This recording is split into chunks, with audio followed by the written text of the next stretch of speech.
Yes, friends. So today's topic of discussion is friction. Okay, now when we talk about friction, it's a force which we use in day-to-day life. Without friction, there are certain things which we cannot do in day-to-day life. Like you cannot walk if it's a frictionless surface. Even if it's low friction, you can see that then there is a caution that you may not be able to get the grip. You are able to hold objects because of friction. You are able to move safely because of friction. So that's why friction is necessary in life. But simultaneously, friction will reduce the efficiency of the machines. And at times, friction will increase the unnecessary fuel consumption, which would lead to, you know, um, less economic activities. Basically, you can say less economic activities in the sense whatever we are planning, like you may end up losing more energy on that and more cost on that. Therefore, somewhere most of the times it's necessary and somewhere it's not necessary. So somewhere it is acting necessary and somewhere it's acting evil. Therefore, friction is also called as necessary evil. And that's why this topic is very interesting and important for us to analyze. Please make a note of this slide. Once you're done with it, we move ahead. So, there are some self explanatory slides over here. Always, you can see friction will act opposite to the direction of motion.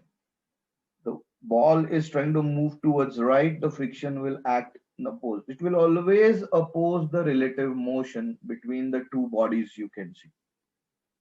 Let's proceed forward. Okay. So basically, whenever you walk, okay, you can say, uh, the frictional force will be between the two solid body surfaces of the two solid body. So the direction of the frictional force for both the cases, low friction as well as high friction, is being shown in this slide. So let's draw a free body diagram how frictional force would apply. See, for example, let's understand it this way. If the object is placed on the table, unless and until I apply force to move it, there is no frictional force generated. What I mean to say is if the applied force is zero, frictional force is also zero. Once you start applying force, that means you try to move this solid body over the table, then you will find that there is a positional force which is being generated in the direction opposite to motion, which is being shown by this arrow, you can see. That force we will call it as frictional force. So always remember, the force of friction will always oppose the applied force. Please make a note of it. Once you are done with it, let me know so that we move ahead, friends. Please put it in the feedback section so that I come to know.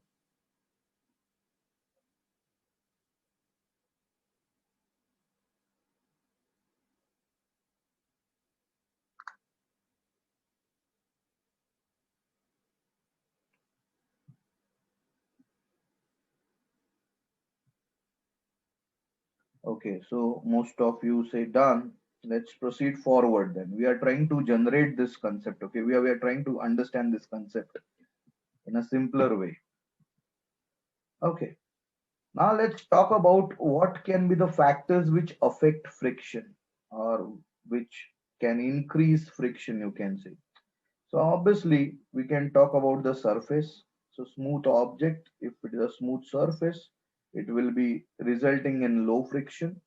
Rough object will result in high friction. So mostly you can see if the object is rough and the surface is rough, the friction would be highest in that case. All right. So if both the surfaces, both solid surfaces which are about to move over each other, they are rough, then the friction would be highest in that case. So it's a chronology 1, 2, and 3, where the friction would be less or the least one, and where the friction would be highest one. Please make a note of it.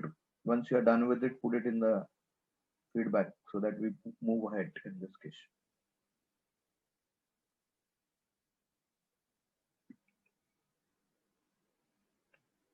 So most of you say done. Let's proceed forward then, friends. Okay.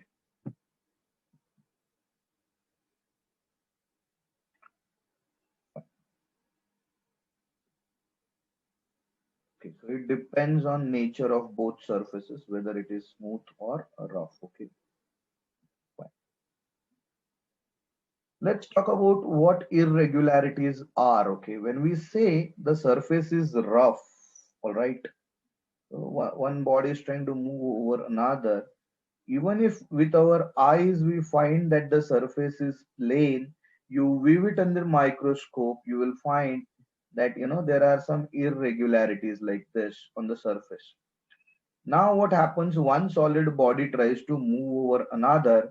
Because of these undulations, the hills, they will get locked in the dales, and the molecules, they come closer, and the intermolecular forces of attraction become effective, and that will result in the oppositional force being generated, or cold welds we call it, and that gives rise to something called as friction, friends. All right, so when we talk about how friction comes into existence, yeah, so yes, Soham, there is a role of gravity, but slowly, subsequently, I'll explain you how gravity will play the role. Okay, prior to that, just let's understand how that frictional force is being generated. So basically, it's generated because of the irregularities over here, which we cannot see with our eyes directly. But then what happens because of these irregularities, or the undulations, the hills will get locked in the dales when one solid body is trying to move over another, thereby bringing the molecules of the two body very close to each other, and the intermolecular forces of attraction, they become effective, and there is like a cold welding between the two body. So this cold welding is nothing but the frictional force which is being generated, which will oppose the relative motion of one solid body over another. And that's how the frictional force develops.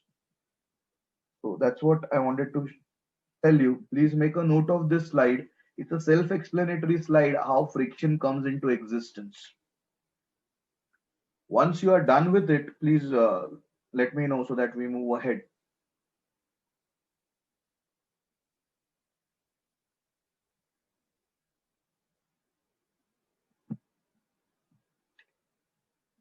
Yeah, so most of you say done. Now let's proceed forward then, so far as friction is concerned. Yeah, so let's move ahead then, friends. Okay, so let's try to understand friction in this sense. Which brick goes for furthest? The lighter one, obviously. Why lighter one? Because you can see greater brick will move comparatively a lower distance as compared to 2 kg. So that means the weight is playing the role. That means the gravity of the object is also playing the role. Here lies your answer, so on. But still, we will try to establish it in form of an equation, okay, in the subsequent stages. So here you can see the lighter brick will result in low friction, okay. Comparatively, the friction, even if the surfaces are same, the weight is affecting the friction here, you can see. All right, now why that happens? Okay. So force with which the two surfaces are pressed together. Now a 5 kg brick, you can see the interlocking between the irregularities will be more, and which will result in more friction. Whereas a 2 kg brick comparatively will result in low friction, you can see. So therefore the weight is playing the role over here, you can see. All right. So if I say friction depends on the nature, this is something which we have discussed, whether the surfaces are rough or plain. The second parameter on which the friction depends would be the force with which the two surfaces are pressed together. And here comes the role of gravity, Soham, if you recall your question. Please make a note of this slide, friends. Very, very important slide.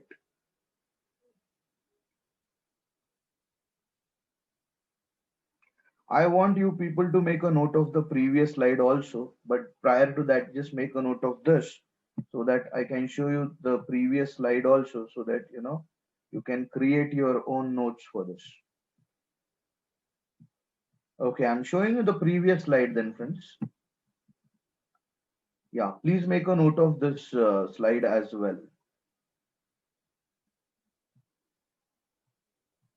Once you are done with this, let me know so that we proceed forward then.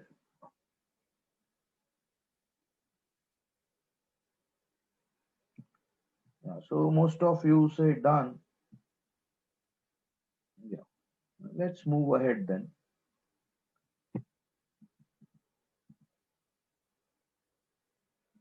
So friction is of different types. Let's say static friction. Now here you can see the sofa is at rest on the floor. So far as it is at rest and I am not applying any force to move it, the frictional force is zero.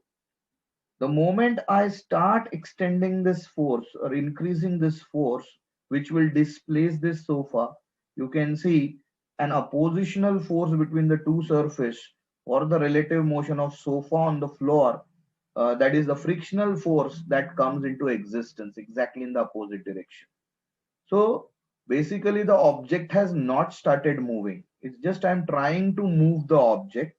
The object is on the verge of motion. It has not started moving, and then there comes a frictional force coming into existence.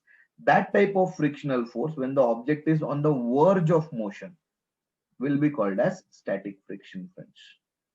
All right. So here the object has not started moving. It is on the verge of motion. Okay. So it's a self-adjusting force. Okay. Static friction is a self-adjusting force. Now, what do I mean by saying self-adjusting force? That means if this force becomes zero, this will also become zero. This force increases, this will also increase. So ultimately, the role of frictional force is to oppose this force to avoid the motion. And therefore, such force will be called as self-adjusting force. Okay, so this is something which you need to understand when I say self-adjusting force. All right. So, okay, before I talk more on how the static friction changes into kinetic friction, please make a note of this slide. And once you are done with it, let me know so that we proceed forward.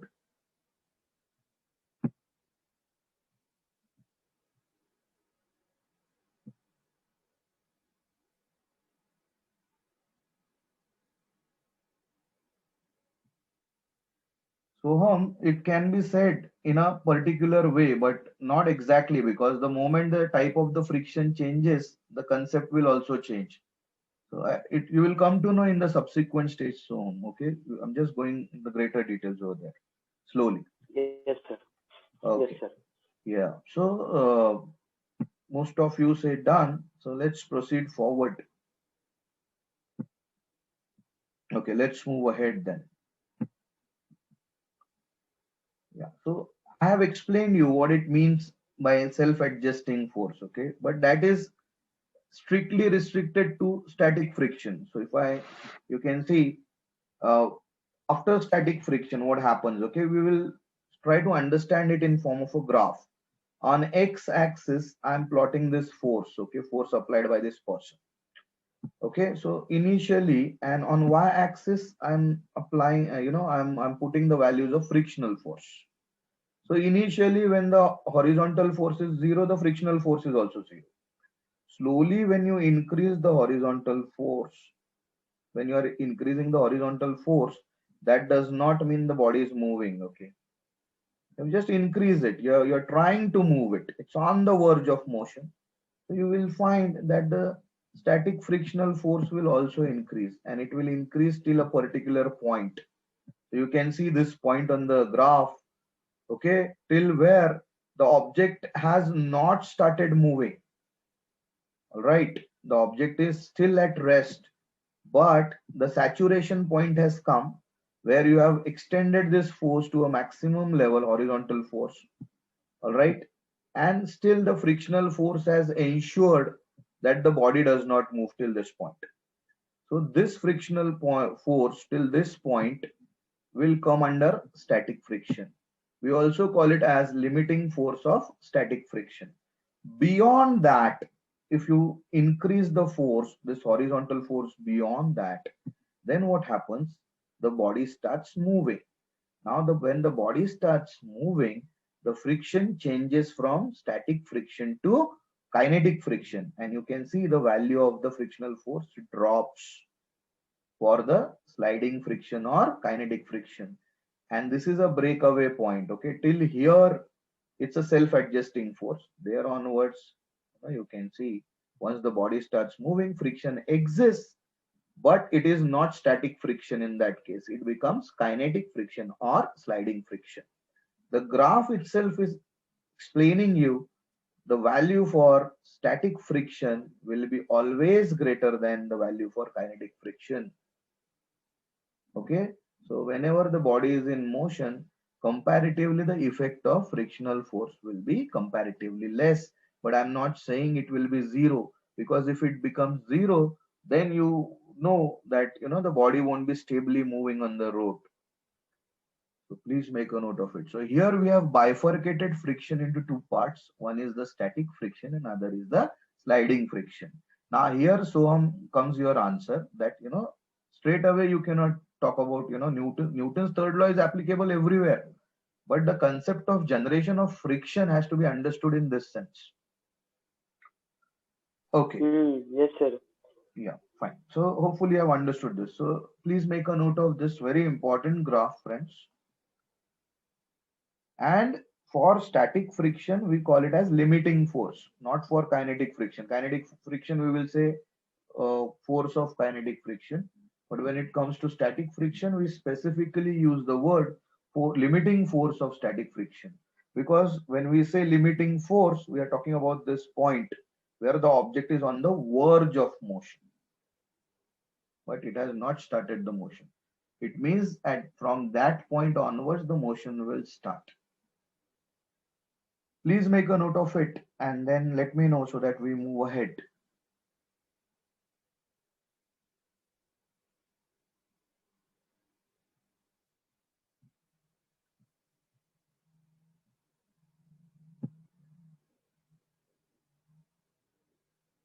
Yeah, so most of you say done. Let's move ahead then, friends.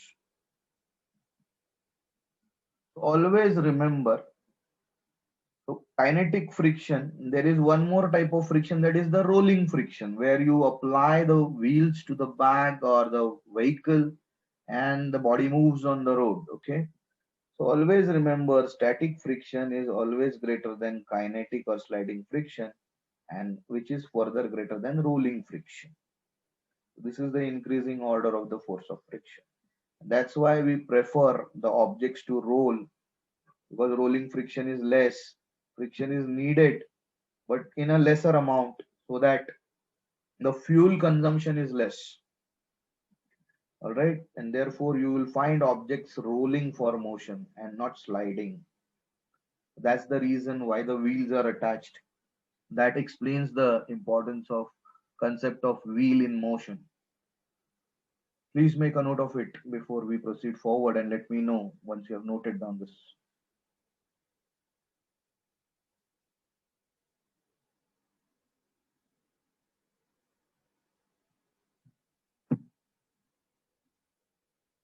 Yeah, so most of you say done. Let's proceed forward then, friends. Yeah. The next article, okay, would be friction or the laws of friction. So today we are restricting ourselves to the concept of friction.